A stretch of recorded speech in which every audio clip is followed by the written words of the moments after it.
Brezplačne delavnice, na katerih lahko vsak otrok najde nekaj, kar ga veseli, potekajo med 10. in 12. uro. Včeraj smo izdelovali pustna oblačila, danes zapestnice, verižice, jutri bodo na vrsti maske, potem šatulice in po petek presenečenje. Ustvarjajo in rišejo lahko tudi najmlajši. Vsi se lahko udeležijo, brezplačno je, varstvo je zagotovljeno, lahko so zraven tudi mamice, tako kot je zdajle mamica, lahko babice, lahko jih pustijo, mi pazimo na njih. Tudi na stranišče ne gre nikoli nihče sam, tako da res za vse poskrbimo. Imam res čudovite prostovoljce, učence svoje osnovne šole in pa dijake, tako da z njimi itak celo leto delamo kot prostovoljci in mi veliko pomagajo. Smo danes v Kolanti in izdelujemo zapestnice.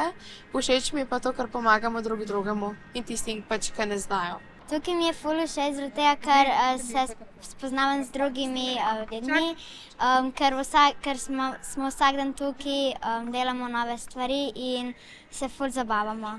Se pa v društvu že pripravljajo in vabijo na bližajoči se 39. Mojčin pustni festival, ki bo v soboto 18. februarja na Osnovni šoli Drska.